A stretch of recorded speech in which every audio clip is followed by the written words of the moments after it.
नवाब ने बचाई है हीर की जान और कहा है कि मैं जान चुका हूँ तुम कौन हो, अब छुपने का कोई फ़ायदा नहीं है। तो जूलियट जड़ती सीरियल के आज रात के एपिसोड में आप सबको देखने को मिलेगा कि लोहरी का फंक्शन मनाया जा रहा है इस सीरियल में, और नवाब और हीर के कॉलेज में एक छोटा सा कॉर्नर लगा हुआ है जहाँ पर हीर संधू स्वीट जैसा कुछ लिखा हुआ है या फिर एक इवेंट जैसा कुछ मनाया जा रहा है, मतलब ऐसा कोई बैनर सा लगा हुआ है और उसे देखकर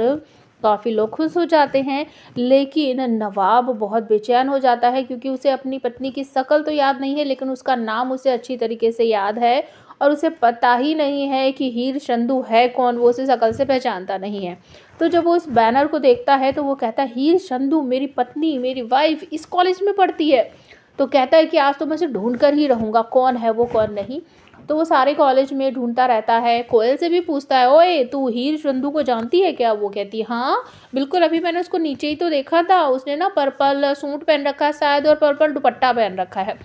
तो नवाब उसको ढूंढने लगता है सभी जगह, हीर हीर हीर हीर करता रहता है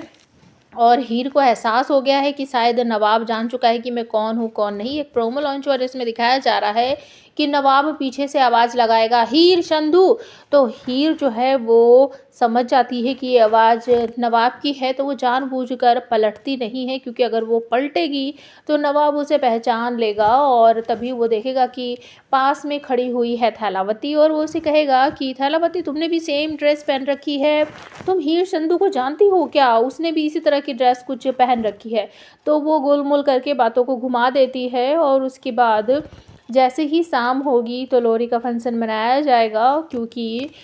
हीर जो है वो नवाब के घर में है तो वहीं पर सेलिब्रेट करेगी क्योंकि वो अपने मायके नहीं गई है और उसने पंजाबी ड्रेस पहन रखी है और वहाँ पर लोहरी का प्रोग्राम स्टार्ट हो जाता है। बीच में एक सर्कल बनाकर लकड़ियों को जला रखा है, सब लोग उसके गोल गोल घूम रहे हैं, पूजा कर रहे हैं और पॉपकॉर्न वगैरह उसमें डाल रहे हैं। तभी अचानक से हीर के हाथों में एक प्लेट होती है जिसे लेकर वो किसी तरफ जा रही होती है, तो नवाब को दिखाई देता है कि वहाँ पर कोई वायर है जो कि ओपन है और जैसे ही हीर वहाँ पर जाती है नवाब उसको पकड़ लेता है और हीर पलटकर गिर जाती है और उसका मुंह ढक जाता है। नवाब उसके मुंह को देखता हुआ कहता है मैं जानता हूँ तुम हो कौन, तो अब छुपने का कोई फायदा नहीं है, मैं जानता हूँ तुम्हारी शक्ल क्या है, तुम्हारी सच्चाई क्या है, तुम अब छुप नहीं सकती मुझसे।